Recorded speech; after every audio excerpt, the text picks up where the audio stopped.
Hi, you're Gianna's father? Yes. My name is Miss Todd, and I am Gianna's 7th grade math teacher. How are you today? Good. What's your name? Joe. Joe. Okay. Very nice to meet you. I'm very happy that you contacted me.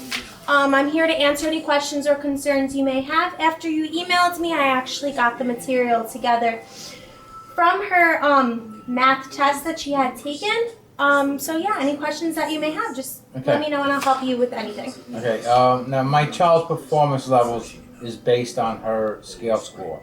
What is a scale score, and is this my child's actual score on the test? Okay, your child's score on the New York State test is based on their scale score. A scale score is a mathematic transformation of a raw score. A raw score is the number of questions answered correctly on their standardized test. Scale scores are only estimates of the student's achievement. Scaled scores are useful because you can compare them to previous years. Okay. Now, according to the most recent scale score, my child's performance level is a 2. What does this performance level mean? Okay. For the most recent test, which was the 2009 to 2010 math test, your child's scale score was a 665, which is a performance level of a 2. A performance level shows you how well your child is meeting the New York State standards. The performance levels goes from level 1 to level 4. A level 2 means that your child is on track to passing the math Regents exam required for high school graduation. Your child received a scale score of 660 in 2008 to 2009, which was a level 3. And if you look at this report level, a level 3 shows at 2009 to 2010, a level 3 is 670 to 693. But a level 3 from last year was 650 to 695. This just shows that they did raise the bar for the 2009 to 2010 test. And it does mention it up here. If you look at it, it does mention it. It does right over here. It does say that they raised the bar. Okay. Okay? Okay, I see that the test measured my child's ability in several areas called strands. Can you explain those strands, and can you give me an example of the kind of questions my child answered for each of the content strands? Of course. Strands are the basic skills that the test is trying to measure. Each strand contains material that your child should know and be able to do at this grade level. We'll go over one question from each strand. The strands are listed here, which is number, sense, and operation strand, algebra strand, geometry strand, measurement strand, statistics, and probability strand. So what we'll do is we'll go over one question for each strand. For instance, for the number, sense, and operations, multiple choice number 9 falls under this strand. And the question that number 9 asks is, Gary and Thomas are playing a game with number cards. At the end of the game, Thomas still has 5 cards. If the value of each card is negative 50 points, how many points does Thomas have? So this is a number, sense, and operation. For algebra, question 6, which is simplify the expression below, negative 4x minus negative x. This falls under the algebra strand. For the next strand, which is geometry, question 15. Which graph represents the solution set of the inequality below? For measurements, question number 26. Jeffrey wants to measure the mass of his fish tank. Which tool is best for him to use? And for the last one, which was statistics and probability, we have question number 11, which is Mr. Wilt prepares some chicken wings for a picnic. The bar graph below shows the number of different types of wings he prepares. Based on the bar graph, which of these statements is true?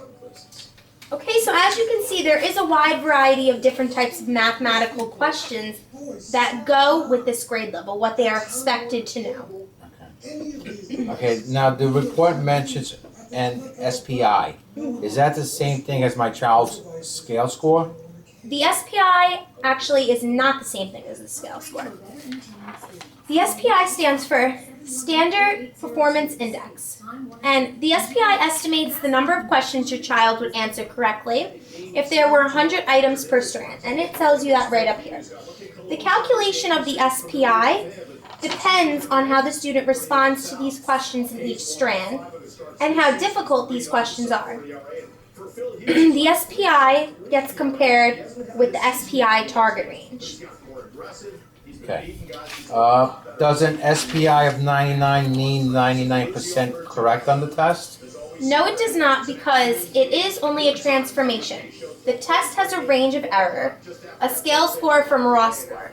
It's an estimate. Every test in it is imperfect, whether it's the way it's been written, or maybe it contains material that we haven't gone over. Tests are samples, estimates, they're not the truth, and all tests have a margin of error. Okay. What is an SPI target range?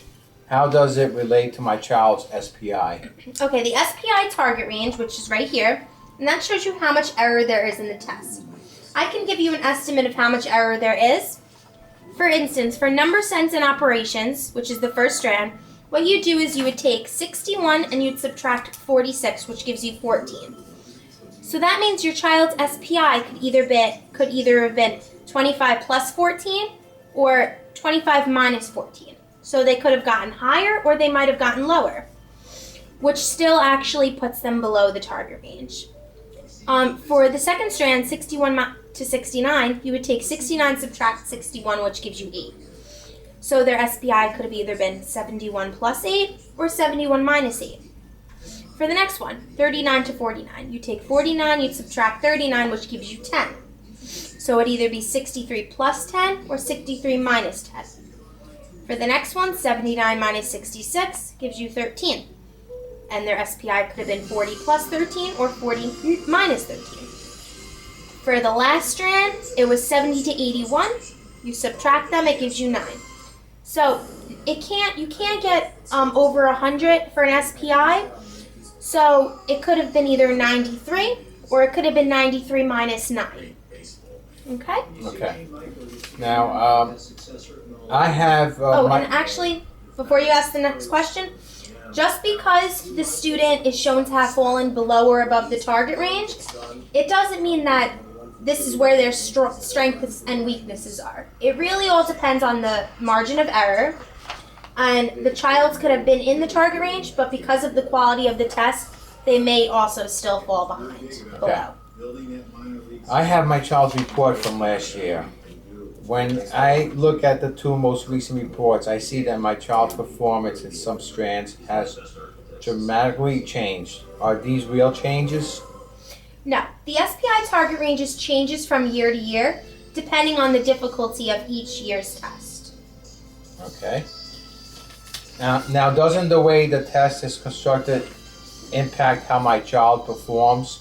What was last year's test like, and how might it have shaped my child's score? Okay, not necessarily. Standardized tests are not designed to be the single determinant of a student's achievement and knowledge. Excuse me. These tests don't measure several skills that are important for further education, the workplace, or life in general. The performance on a standardized test is not a good indication of a child's academic ability. Like I mentioned before, compared to last year, the state has raised the bar, which means that the 2009 to 2010 test may have been more difficult because they expect more from the students. Okay. What can you tell me about my child's performance relative to the performance of her peers? Okay. Well, let's focus on the questions she got wrong, and I can show you the success rate for a couple of those questions that your child answered compared to her peers. So let's see, for algebra, multiple choice question number 6. She had gotten this one incorrect. It was the simplify the expression below, and she had put D, negative 5x, but the correct answer was C, negative 3x. But if we look at the success rate for this, let's see the success rate. The success rate was 58%. which means a lot of the children did get that question wrong. So it could have been a confusing question, and that's what led a majority of the students to get this one wrong. So it wasn't just your child who got this question incorrect, because quite a bit did. So I wouldn't necessarily stress this question. Another question that we can go over is in the measurement strand, and that would be multiple choice question. That could be multiple choice question number 1.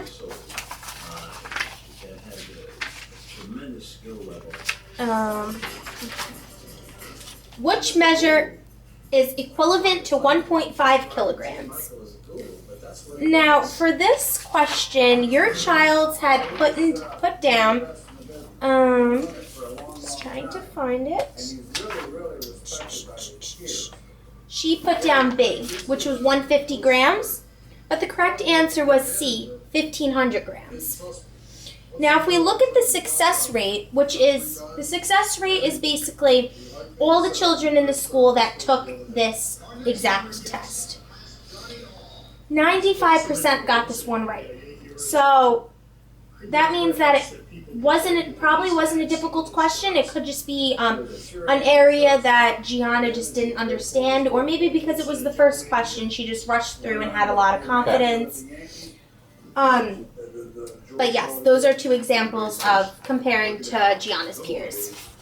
Okay, so what areas of the test did my child do well on, and what areas does my child need to work on? Okay. Well, based on the mathematical strengths and weaknesses report that I have, your child was above average in algebra, geometry, and statistics and probability. But she was below in measurements, and she was below in number sense and operations. So I would say the areas that she would probably need more help in would probably be the number sense and operations and measurement. Okay. Now, at the bottom line, should I trust this information about my child? Why or why not? Now, the test is reliable. The same test is given to the same students in her grade taking mathematics. So it is reliable, it's graded the same. But again, tests don't show what a student actually knows. Some students are bad test takers. Tests are also imperfect. So they're estimates, and they do have margin of error. So I wouldn't necessarily base this test on what your child's strengths and weaknesses are. I mean, you could maybe say, okay, measurements and number sense and operations, maybe we can work a little more on that. And I as her math teacher, am more than welcome to sit down with her during lunch, sit down with her after school. Any free time that I have, any free time that she has, I can sit down, give her worksheets on these skills. Just build up her knowledge and help her better understand these topics. Yeah. So what I would do is I would definitely go home to Gianna, talk to her about what we talked about, maybe ask her how she feels about the test, and then Monday when we come in, I will sit down with her and I will ask her what she feels that she needs help in, and I definitely will sit down with her. I'll print out worksheets and anything that I can possibly do to give her the extra help that she needs. And again, you can always email me if you have any other further questions about it. Any ideas that you think, strategies, anything that I can do in the classroom to help her with her test taking skills with these topics, definitely email me and I'll try and incorporate them in lessons. Okay, that's all. That's all the questions you have? Okay, great. Well, it was very nice to meet you, Joe. Nice to meet you. And Thank you. definitely contact me if you have any other questions, okay? Okay. Okay, thank you and have a great day.